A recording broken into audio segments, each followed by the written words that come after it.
I'm Shiva. I'm Sandy. And this is Our Relaxing Hobby.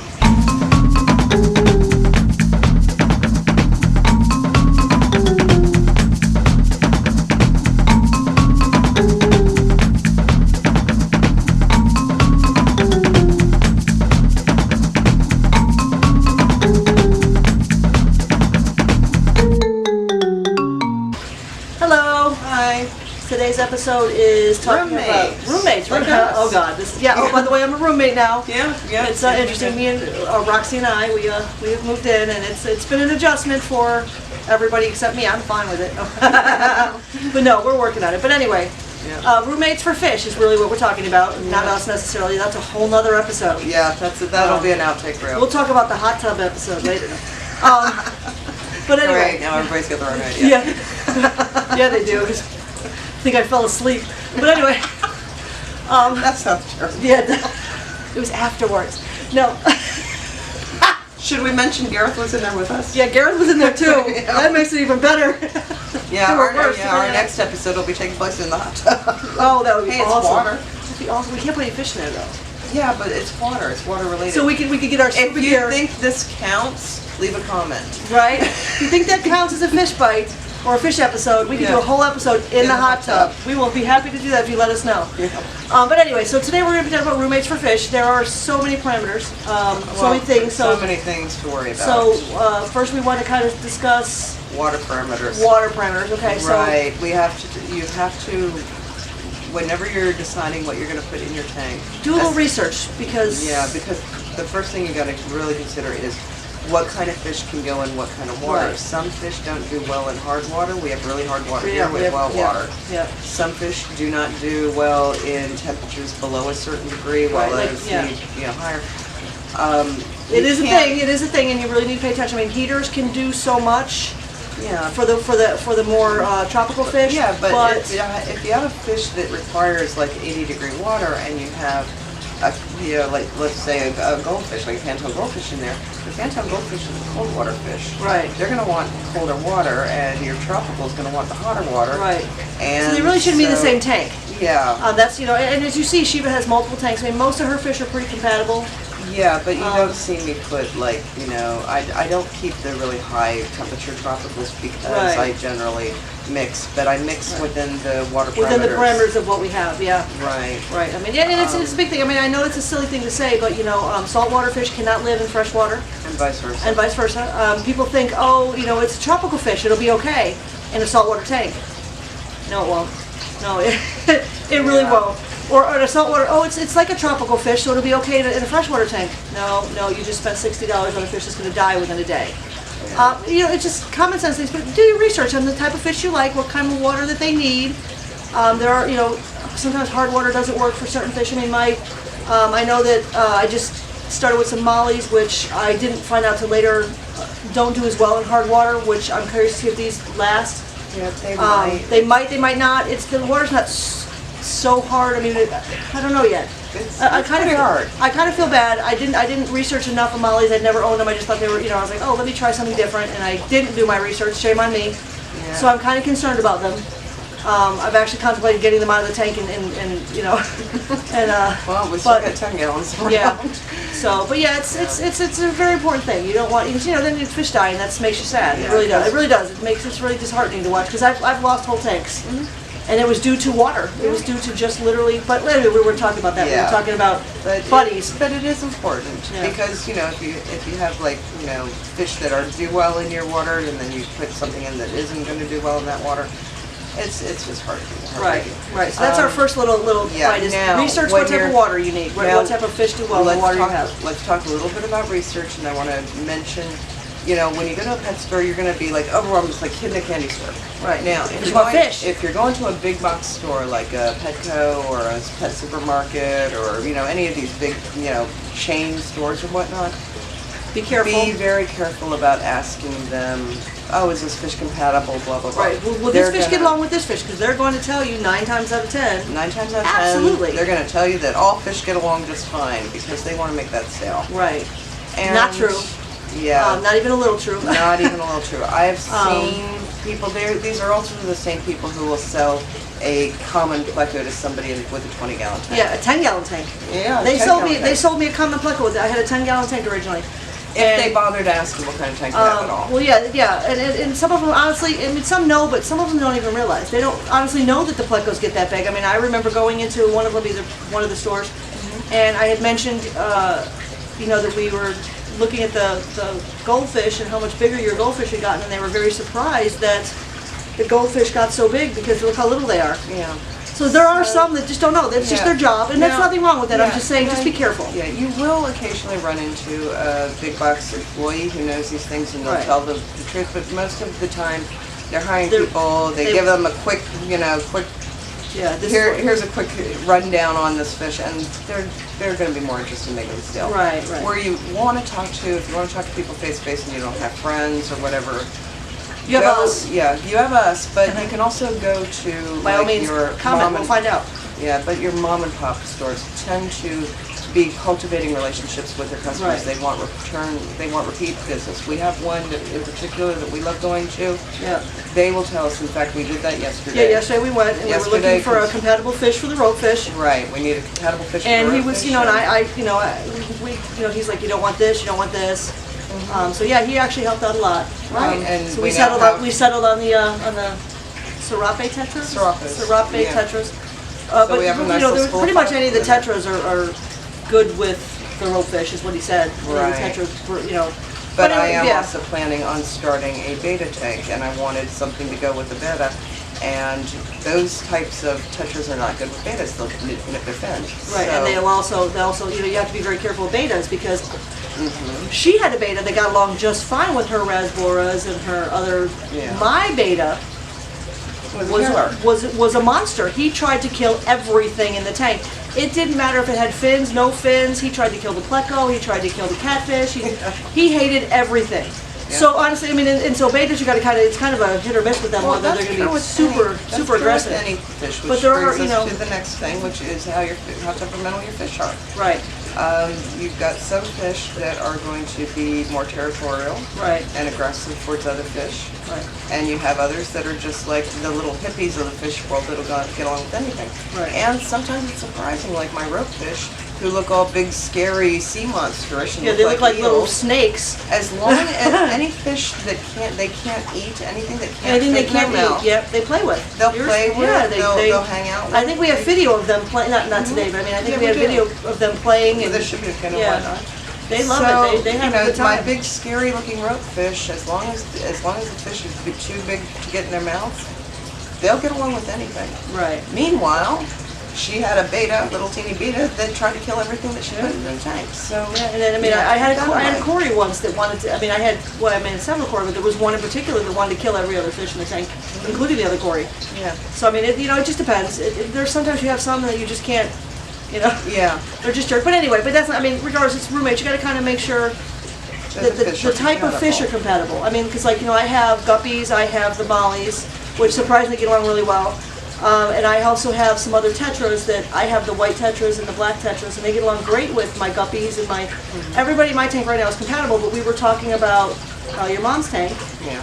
And putting in some other, because she has the neon tetras, or neon tetras. She has the glow tetra. The glow. So she wants She wants another variety of fish in there. So we're looking at researching of different tetras. Right. So and that's where we found out that your type of tetra that we got yesterday is the fin nippers. So you get a really pretty. I mean, she's got some really pretty glowfish that have really beautiful tails. And you get a fin nipper in there. Like I now know, which I love those tetras, and I'd love to put them in my tank. But I have awake guppies, which have beautiful, flowing, colorful tails. I would rather they not eat those. Right. So you have to watch out for fin nippers. And I wasn't aware that any of the tetras were fin nippers, but apparently they are. Yeah. So what we did with my mother, who knows nothing about fish other than feed them once in a while and look at them, yeah, they're very pretty. We told her to look at tetras and write down which ones she liked, and then we would do the research to find out which ones would work for her tank. Right. Because again, I made the mistake of getting the mollies yesterday without researching them because I'd never owned them, and I didn't find out until after they were in my tank that they don't necessarily do great in hard water, depending, So I'm a little concerned, but we'll see. But anyway, but so far the mollies and the guppies getting along great, which I knew. I'd seen them together in tanks at various pet stores, never fighting or having arguments and things like that. And arguments is a good way to put it. Yeah. They don't like something about the other type of fish, or you know, I don't know, wrong side of the road. I don't even know. You also have like mating behavior. Yeah, we haven't gotten to that yet. Some fish get very aggressive if they pair off the breed. Like we have to watch the rams. Right, the rams will because they'll get aggressive with other fish moving in on a girl. Right, even though they can't do anything, they're just I think angelfish are like that too. Angelfish are extremely aggressive, yeah, for pretty much everything. And I know, as far as mating behavior, as far as tank mates, I mean, like your mom she has 3 males and 1 female. I don't know what the other one is, it's too young still, but she definitely has 1 poor female and 3 males, and they're relentless with her, and that's not always right. So you want to make sure that you have a proper ratio. If you don't have like all females or all males, you want to make sure you have a good ratio. Yeah, which is hard to tell with the tetras, but it is regardless. But yeah, well, you find out when they start. You see who's chasing. Cories, I think catfish are pretty safe. I don't know if you can mix catfish types. Yeah. You always want to have at least 2 of the same type, but then after that you can mix them if you like. 3 they usually recommend for like cories. Any of the schooling ones, which are like your cories, you're going to want to have 3 of, but they're the smaller ones. The larger ones, like plecans, you can get away with 1. Right. Plecans are more solitary, but the cories are more, they want friends. They want friends, yeah. So I mean, those they don't tend to fight necessarily. They don't. No, I've never seen them really fight. Not even with each other. Not even with each other. I've seen them kind of push each other away from food, but. Plecos can get territorial when they get big enough, which is why I won't move Roomba in with the commons, because commons, I have 4 that have been brought up together. And they know each other, but I'm not going to introduce them. You also have the 2 on the outside, and you're like, I can't even introduce them to these ones because you're afraid that they'll try to hurt each other. Yeah, they can get territorial, especially. Yeah, I don't know. I've never seen that in the bristlenose, but no, that's not true. I haven't seen it, but I've seen them kind of push off a new one that I put in the tank. Yeah. Like it took him a while to warm up to him. But anyway, roommates is kind of important. It's like people. You either get along or you don't. And sometimes it takes a little bit of time to become friends, and you don't want them killing each other in the meantime. And then there's a problem about eating your roommates. Oh, you mean for fish? Yeah. Okay. Fish. All right, fish. All right, I'm good. Really? Because I'm leaving. You don't need me as a roommate anyway. I taste nasty. So she thinks. Right. I don't know, a little bit of oregano. A lot of oregano for this size. But anyway, there are. It's a very common trait for fish to eat each other. Common problem. Common. Yeah. Well, yeah. It's a common thing. So you got to be careful what kind of fish you put together. Right. Like I mentioned earlier, you tend to put some predators and non-predators together, as long as the non-predators are big enough that it's not something the predators are going to be interested in. Like with my ropefish. Because originally in the ropefish tank she had a couple of rasboras. Yes. And she wanted to get a couple more because they through time they died off, and she only had 2 left. So the only rasboras we could find literally were just tiny little things. And she's like, yeah, the ropefish will eat those. We can't we can't put those in the tank. So we had to do that's how we got the tetras. We had to do a whole group change over there. We moved the Rasboras in with the rams, and so we now have a full herd of Rasboras who are happily swimming with other fish that won't eat them. Right, and the tetras are all in their little group, and they haven't really. I don't know if the ropefish have interacted with them yet, but I haven't seen it yet. But yeah, but the ropefish can't eat. They can't eat them, so they're safe. They're fine. Another issue, a really common issue, is like I have live breeders. They are carnivorous. All fish are pretty much will eat other fish if they get a chance. So the babies, it's a free-for-all. When the babies first come out, the mom will try to hide somewhere so that she gives the babies a chance for a minute. And then they will, that's why I give lots of live plants, lots of hiding places, nooks and crannies in my tank. Because it's survival of the fittest. So if they live, they live. If they don't, then they're dinner. But that's if you want to. But if you want to have babies. If you don't want to have babies, by all means, make sure that you've got carnivorous fish. I don't think it matters for the live breeders. I think they'll eat their own young. Same with egg layers. Yeah. That's why I don't have like like the cories. Yeah, the cories lay the eggs, and I swear everybody eats them. Right. So if you're planning on breeding, which we'll have a whole another episode about how to breed different species, but. If you're planning on breeding, then by all means you're going to have to separate them from other fish. But if you just want the fish to look good and you might get lucky with a baby or 2, then leave them together. But yes, they do definitely eat the babies. If they can, they will eat them 100% of the time. And you have big fish will eat smaller fish. Like you have people who get these Oscars and then they think, oh yeah, I'll be able to throw some nice pretty neons in there. No, you won't. No, you'll have dinner. Or goldfish. No, Yeah. not I mean, unless the like goldfish is look bigger. at your goldfish that ate a pleco baby. Yeah, I mean, Yeah. she tried to eat a pleco baby. tried to eat a pleco baby. It was a little bit too big, a little bit more than she wanted. Yeah, Month she had stuck in there. Yeah, Bonnie, one Yeah. of my big fantails, decided that a small pleco was a good snack. Yeah. Yeah, that So- didn't work out too well for her. So I mean, they but, will. you know, If the fish is small enough, they are going to try. right. And it so- really doesn't. It's not even so much about aggressiveness in that case. It's just bigger fish eat smaller fish. Yeah, And so you just kind of watch that when you're buying fish. yeah. You Because wanna I mean, keep you know, fish that are around yes, we same got the little size. baby reservoirs, but we also had a plan in place. We know what we were going to do as soon as we got back here, which was move them to a safe location. Mm-hmm. So you know, you do have to kind of keep that in the back of your head. Yeah. when you put them Otherwise, together. you're gonna wonder why all your new fish are gone, Yeah. and why your bigger fish seem to be happy. And then wondering where the little fish friends that went. Yeah. But yeah, so it's kind of a common thing. It's a very normal fish behavior. So it's not anything like, oh my God, I didn't know that happens. It happens. It always happens. And it's happened to everybody. yeah. We've all had fish go missing, only to find out that we have little serial killers in our tanks. Yeah. So It's a thing. I mean, it's a thing. It happens with turtles. So I mean, they don't eat, but they will kill each other off if they get a chance sometimes. But anyway, yeah. So you just gotta kind of be careful. yeah. I mean, and she knew that as soon as we saw them, we knew that they couldn't put those in with their own fish. Yeah, Brooke should So- be like, yeah, thanks for the expensive dinner. Yeah. So it's a thing. You have to just kind of be careful. I mean, like I said, I have the live breeders, and at first originally I put the mom in a breeding tank that floated, and I separated, and the baby stayed separate, and it was a really big hassle. And then I had way too many guppies, way too fast, and I wasn't trying to breed them per se. I just liked to watch them, Yeah, she thought it was cute. I to thought it have was lots of cute. guppies. And then all of a sudden my tank was overrun with guppies. And luckily I found a local fish store that was willing to trade me for some fish food and stuff Yeah. for all those guppies I had.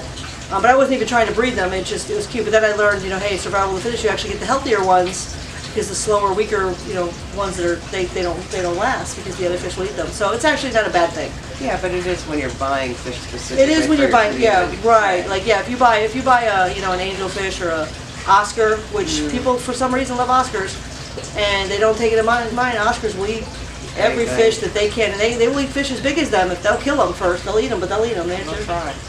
So, So, but yeah, yeah. that's one of the things you got to kind of watch for. Right. So, in general, just plan it out. Right. Don't impulse buy. A lot of people will do that. They'll go to a pet I did store. yesterday. Yeah, you did yesterday. I know better. Yeah, everybody should know better. You definitely should know better. I at definitely least knew what I was Yeah, I doing. mean, I knew better, but impulse buys are bad. Yeah. In the fish world, impulse buys are bad, and I did it, and I acknowledge I did it, and I'm really worried about them, but we'll see what happens.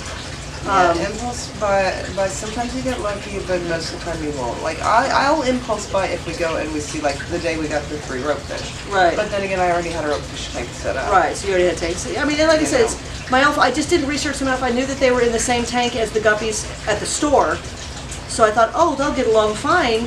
So I didn't think what type of water we have here, which is extremely hard, until we got home, and then I was thinking about it, and I already had them in the tank, and I was like, wait a minute, this water here is good. And I looked it up, and they don't do as well. They don't. Yeah. It doesn't say that it'll kill them. It just says they don't do as well. Yeah. So I hope it doesn't kill them. We'll see. Yeah. We did have the kamikaze one, but that's okay. We won't do that. Yeah, he jumped in the filter. Somehow that thing got stuck itself in the filter. I don't even know how. It stuck its head into its body into the filter and got stuck there, and then it couldn't get out. And that was gross. But anyway, So basically, when you're thinking about getting fish and you're starting a community tank, check your water parameters. yeah. Decide what kind of fish you want, or if you go to a pet store, just go window shopping. Write down the kind that you are You like, interested yeah. in, and then Then go do a your little research. bit of research. And it's hard sometimes. It's as hard as when you're setting up a tank and you have to, you set up a tank and you want to proficient the same day. It's kind of hard like that too. You want to immediately get the fish and put them in there and go, and never a good idea. So it's always best to do a little bit of research, even if it means going back. Or, some people will do the research in advance. So they know, this is the kind of fish I want, so I've already set up a tank, I've got the water I want. Yeah, kind And of like then I was yesterday yeah. with the harlequins. Yeah, you just go and buy what you want. But first you have to know what your parameters are. You have to know. Yeah, know if the fish is good, it's going to work with your water, if it's going to work with the fish that are already in there, which fish are compatible, which fish are going to be okay with the heat and cold. And another thing people think is that like tap water, you just treat it for the chlorine and you're good to go, and it makes it regular, nice soft water. It doesn't. No. I didn't know that until I moved actually into where I lived before here, I put because the water at my other home was when I treat it, because I had regular tap water, it was soft. And it wasn't hard water at all. But then when I moved to the new place, years ago, obviously, but and I got the tank set up, the water, even after I treated it, was still hard. Yeah. So it was an adjustment for me, my fish, everything, to kind of acclimatize to that. It took me, I lost a couple fish before I realized what was going on. Right. So you just you have to know, you have to check that, and it's a silly thing. Like I said, when I moved in here, I didn't. My own fault. When I bought the volleys, I didn't check. I knew that the hard water was here. Trust me, I know that there's hard water at this house. But I didn't check what Molly's prefer. Right. So that was, and they're not as quite into the hard water. Yep. And the pet stores is all pretty soft water, I'm pretty sure. Yeah, they condition the water. So they condition the water. They also add prime and all kinds of chemicals and whatnot too. Yeah, so you got but that anyway, as well. so you just gotta kind of watch. It's a really important thing people don't think of. Right. I mean, I can tell you horror stories about when I first got a fish tank and I went into a regular box store and bought all these fish. I put the fish tank together same day I bought the fish. And put it all in there, all together, one big thing, and lost every single fish. And it was, I want to say I had 20. I lost every fish. So it's a learning curve. So if you ever have any, comments or questions about stuff like that, please let us know. We will actually research it for you. Be happy to. If you have the lazy type, it's like, oh, but that's so much work.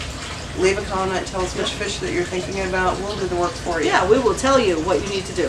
I mean, we have no problem, researching it for you and let you know, hey, this is not the fish for you because of this.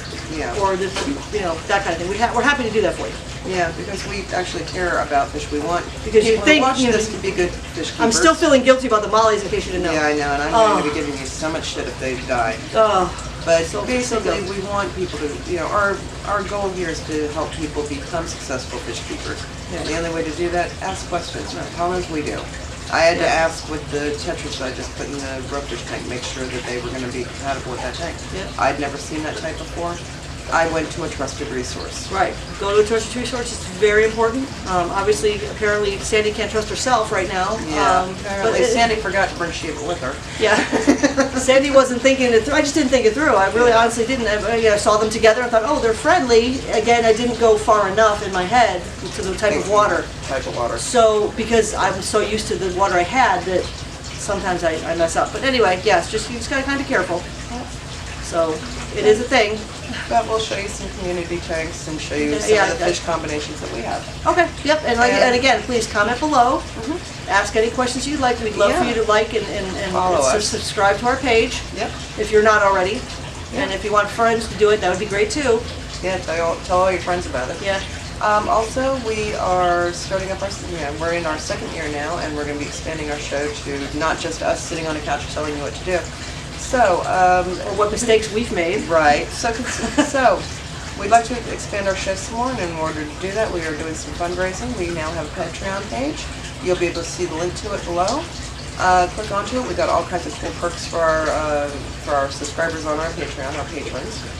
And you want us to show your support, that's the way to do it, because we are planning on making sure that we bring in... Yep, we're going to get out of this house soon. We're going to get out of this house. We're going to show you fish that we can't keep for whatever reason, whether it's water softness or they get too big, or like those sharks that I saw yesterday. Oh, yeah. Oh, that's a whole other episode, Shiva. Yeah. I'm going to go back there and film them. They were just cute as heck. Oh my gosh, little bamboo sharks. I so want one. I don't have the facilities for saltwater or the size of a tank. I'd have to drain my koi pond in order to get them, but... Yeah, know what kind of fish you're putting in there. Darn it. Yeah. But anyway, okay. Well, we will see you next time. Bye.